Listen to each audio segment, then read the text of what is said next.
নমস্কার, চ্যানেল রূপা মুখার্জিতে আপনাদের সকলকে স্বাগত জানাই।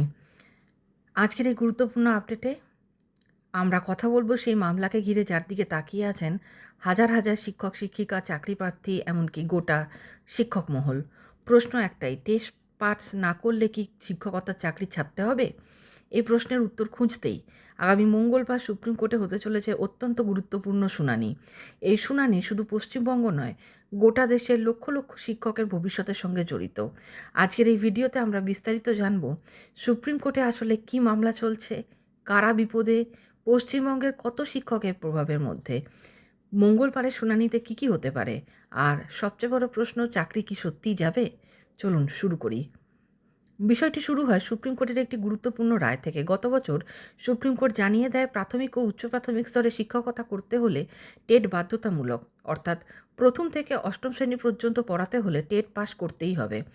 যারা এখনও টেট পাস করেননি তাদের জন্য আদালত বলেছিল আগামী 2 বছরের মধ্যে টেট পাস করতে হবে, না হলে চাকরি ছাড়তে হতে পারে অথবা বাধ্যতামূলক অবসর নিতে হতে পারে। তবে আদালত একটি ছাড়ও দেয়, যাদের অবসরের আর 5 বছরের সময় বাকি ছিল তাদের এই বাধ্যবাধকতার বাইরে রাখা হয়েছে, অর্থাৎ সিনিয়র শিক্ষকরা কিছুটা সুরক্ষা পাচ্ছেন। কিন্তু যাদের এখনও অনেক বছর চাকরি বাকি, তাদের ভবিষ্যৎ নিয়েই এখন সবচেয়ে বেশি উদ্বেগ।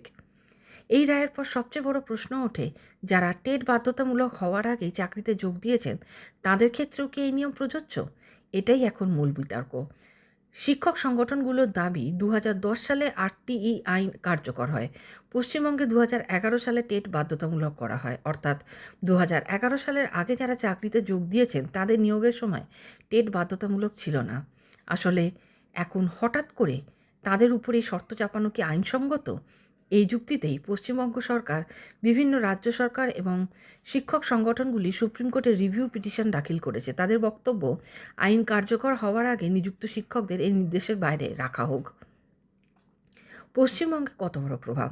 এই মামলার প্রভাব পশ্চিমবঙ্গে অত্যন্ত বড়। রাজ্যের শিক্ষা দপ্তরের হিসাব অনুযায়ী প্রথম থেকে অষ্টম শ্রেণী পর্যন্ত প্রায় 90,000 শিক্ষক শিক্ষিকা রয়েছেন যারা টেট উত্তীর্ণ নন। অর্থাৎ সুপ্রিম কোর্ট যদি আগের রায়ই বহাল রাখে তাহলে বিপুল সংখ্যক শিক্ষক সরকারি চাপে পড়বেন। এতে শুধু শিক্ষকদের চাকরি নয়, প্রভাব পড়বে গোটা শিক্ষা ব্যবস্থার উপর। কারণ এত সংখ্যক শিক্ষক যদি অনিশ্চয়তার মুখে পড়েন তাহলে স্কুলে পঠন পাঠনও মারাত্মকভাবে ব্যাহত হতে পারে। এই কারণেই শুধু শিক্ষক নন, অভিভাবক এবং শিক্ষাবিদরাও এই মামলার দিকে তাকিয়ে আছেন। মঙ্গলবার সুপ্রিম কোর্টে কী হবে? মঙ্গলবার সুপ্রিম কোর্টে এই মামলার শুনানি হবার কথা বিচারপতি দীপঙ্কর দত্তের বেঞ্চে। এই শুনানিতে মূলত দুটি গুরুত্বপূর্ণ বিষয়ের উপর জোর দেওয়া হবে। প্রথমত, 2011 সালের আগে নিযুক্ত শিক্ষকদের টেট বাধ্যতামূলক করা যাবে কি না। দ্বিতীয়ত, এই নির্দেশ কার্যকর হলে দেশের লক্ষ লক্ষ শিক্ষক ও শিক্ষা ব্যবস্থার উপর তার কী প্রভাব পড়বে। শিক্ষক সংগঠনগুলির আইনজীবীরা আদালতে বোঝানোর চেষ্টা করবেন, এই রায় কার্যকর হলে শুধু শিক্ষক নন, ছাত্রছাত্রীদের শিক্ষাজীবনও ক্ষতিগ্রস্ত হবে। কারণ শিক্ষক সংখ্যক তৈরি হলে স্কুলে শিক্ষার পরিবেশ ভেঙে পড়বে। তাহলে কি হতে পারে? এখন সবচেয়ে বড় প্রশ্ন, মঙ্গলবার কী হবে? সম্ভাবনা তিনটি।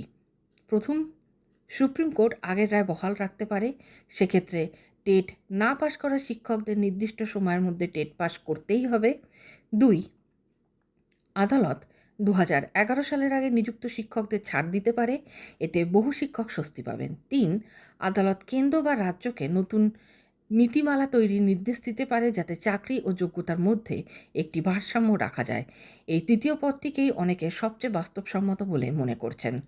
সব মিলিয়ে মঙ্গলবারের শুনানি অত্যন্ত গুরুত্বপূর্ণ। এই শুনানি ঠিক করে দিতে পারে হাজার হাজার শিক্ষকের ভবিষ্যৎ কোন দিকে যাবে।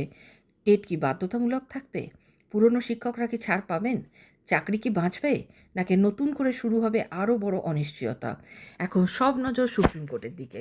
মঙ্গলবারের শুনানির পর কী হলো তার সম্পূর্ণ আপডেট আমরা অবশ্যই আপনাদের জানাবো। ভিডিওটি ভালো লাগলে লাইক করুন, শেয়ার করুন আর চ্যানেলটি সাবস্ক্রাইব করে সঙ্গে থাকুন। দেখা হচ্ছে পরের ভিডিওতে। ভালো থাকবেন। ধন্যবাদ। নমস্কার।